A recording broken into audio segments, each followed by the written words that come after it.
There is a figure that crosses cultures, centuries, and symbolism, a being that inhabits the border between what is known and what does not yet have a name. In Eastern tradition, the fox is that being. Not an ordinary animal, but a creature that learned to exist on both sides at once. In Chinese and Japanese folklore, she accumulates wisdom over time, crossing the veil between the visible and the invisible. She is ancient, and antiquity, for those who know how to read it, is synonymous with depth. She is not running. She is not searching. She is sitting at the top of a hill, looking at the horizon. And there is something in that posture that says more than any word could say. Because there is an enormous difference between someone who waits with anxiety and someone who waits with openness. Between someone who looks at the horizon searching for something specific, and someone who looks at the horizon simply available to whatever comes. Today, the question we brought to sit alongside you is this: what if the world works the opposite of what we were taught? And the more you let go, the more you receive. Let's sit with that idea for a few minutes. Have you ever tried to fall asleep by force? Have you ever lain in bed, eyes closed, repeating to yourself that you needed to sleep, and the harder you tried, the further sleep went? As if the effort itself were exactly the problem. As if the only thing preventing rest were your own will to rest. There is something in that experience that seems too small to matter, but it points to something much larger. Think of a conversation you really wanted to go well, a person you really wanted to stay, a result you desired so much that you began controlling every detail around it. The words chosen, the right moment, the way you presented yourself, what you said and what you left out. And the more you controlled, the more the thing seemed to slip through your fingers, like sand, which the harder you squeeze, the more it passes through the spaces between your fingers and falls. There is a strange logic at work there, a logic that runs in the completely opposite direction of everything we were taught about effort and achievement, about wanting and getting, about deserving through how hard you fight. And perhaps it's worth sitting with it for a few minutes, without rushing toward a conclusion. From a very early age, we learn a simple equation.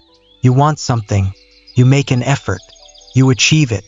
That logic works very well for concrete, external things, learning a technical skill, finishing a project with a deadline, building something with your hands where the result depends directly on your direct action. But there is an entire category of things that equation simply cannot reach. Things that seem to pull back in exact proportion to how much you advance toward them.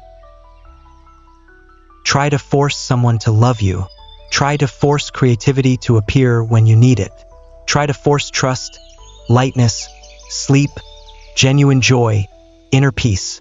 Try to hold a friendship with so much force that it has no way of leaving. What happens is always the same thing with a regularity that is striking.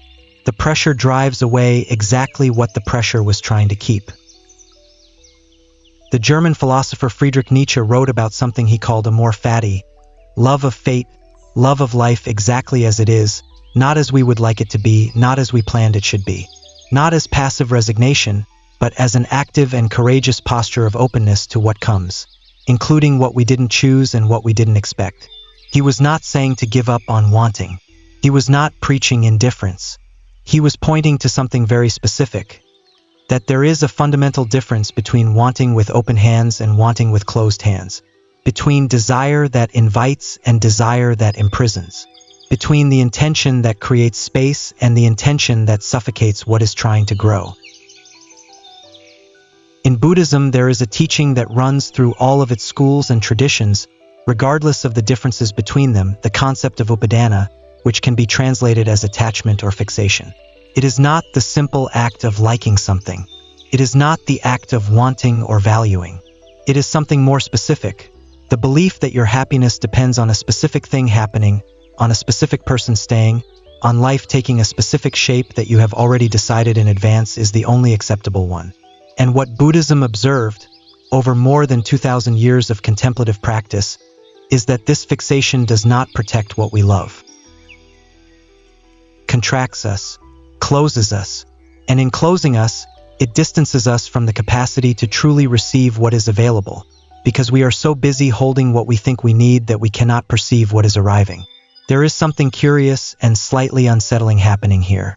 It is not that effort is wrong. It is not that wanting is the problem. It is that there is a kind of effort that opens and a kind of effort that closes.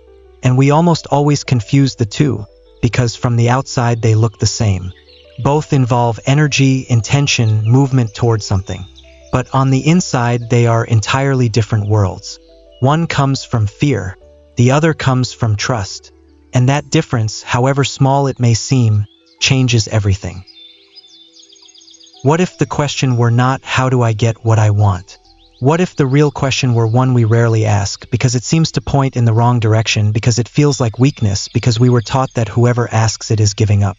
What am I holding so tightly that it is preventing something new from coming in? There is one thing the closed hand simply cannot do, cannot receive.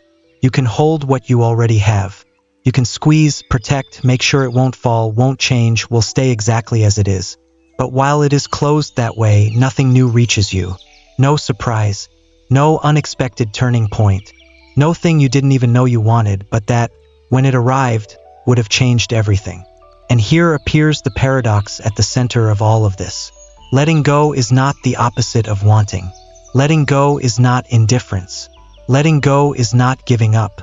Letting go is the condition for what you want to have space to arrive, and to stay by its own choice, not by force. By genuine attraction, not by forced retention.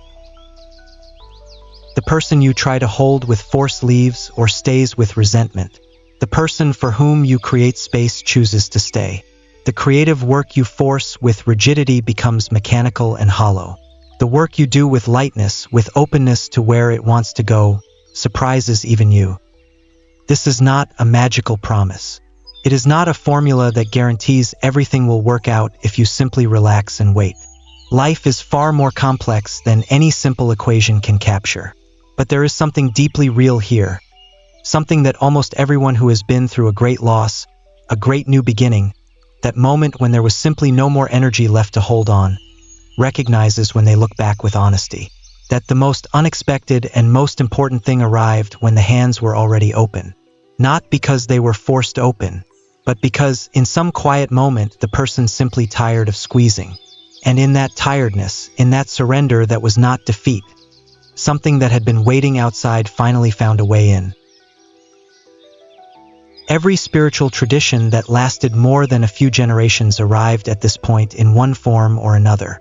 And it is difficult not to pause before that, because these are different cultures, different languages, different continents, centuries that had no communication with each other. And all of them, without coordinating, without copying one another, pointed in the same fundamental direction. Attachment contracts. Openness expands. And what we want most rarely arrives and rarely stays when we are closed around it like a fist. That is not a coincidence. It is that they were all looking at the same thing.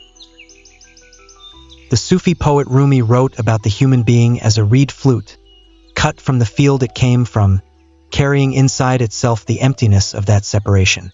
And he said that all the music it produces comes precisely from that emptiness.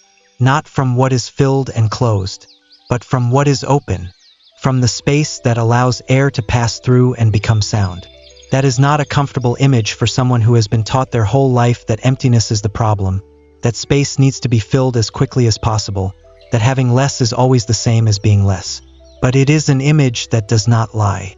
There is something in this perception that reason can follow up to a certain point, and then needs to stop and allow something else to take over. You can understand intellectually that holding tight doesn't work.